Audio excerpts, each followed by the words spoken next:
Louis Seca. There's a boy in the girls' bathroom.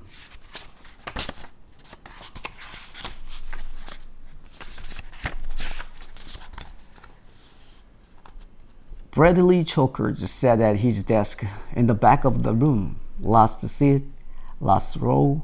No one sat at the desk next to him or at the one in front of him. He was on an island.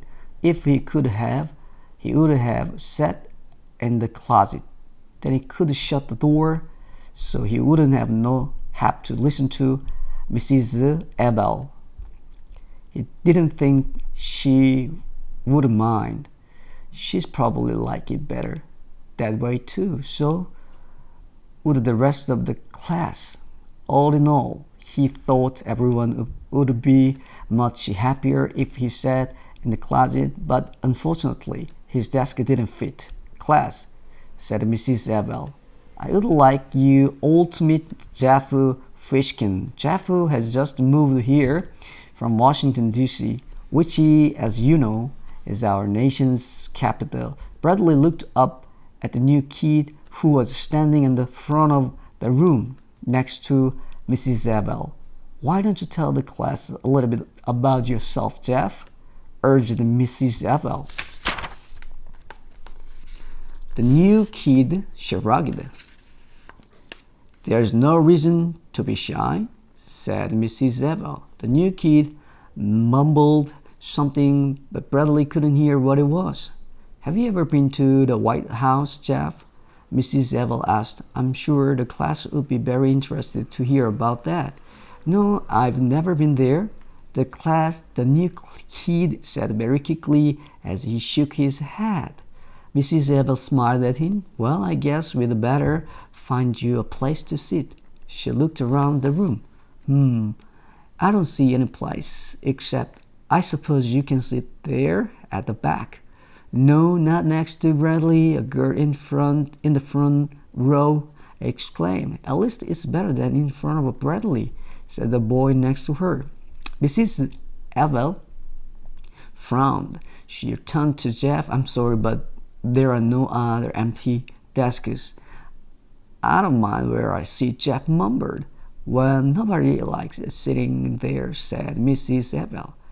That's right, Bradley spoke up. Nobody likes sitting next to me. He smiled a strange smile. He stretched his mouth so wide it was hard to tell whether it was a smile or a frown. He stared at Jeff with bulging eyes as Jeff awkwardly sat down next to him. Jeff smiled back at him, so he looked away, and Mrs. Abel began the lesson. Bradley took out a pencil and a piece of paper and scribbled. He scribbled most of the morning, sometimes on the paper and sometimes on his desk. Sometimes he scribbled so hard his pencil point broke. Every time that happened, he laughed. Then he'd tape the broken point to one of the gobs of junk in his desk, sharpen his pencil, and scribble again. His desk was full of little bits of torn paper, pencil points, chewed erasers, and other unrecognizable stuff, all taped together. Mrs. Abel handed back language test. Most of you did very well, she said. I was very pleased. There were 14 A's and the rest B's. Of course, there was one F, but she shrugged his shoulders. Bradley held up his test for everyone to see and smiled that same distorted smile. As Mrs. Abel went over the correct answers with the class, Bradley took out his paper of scissors and very carefully cut his test paper into tiny squares. When the bell rang for recess, he put on his red jacket and walked outside alone. Hey, Bradley, wait up!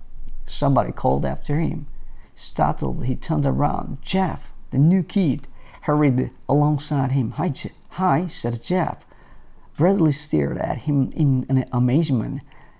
Jeff smiled. I don't mind sitting next to you, he said. Really? Bradley didn't know what to say. I have been to the White House, Jeff admitted. If you want, I will tell you about it. Bradley thought a moment, then said, Give me $1 or I will spit on you.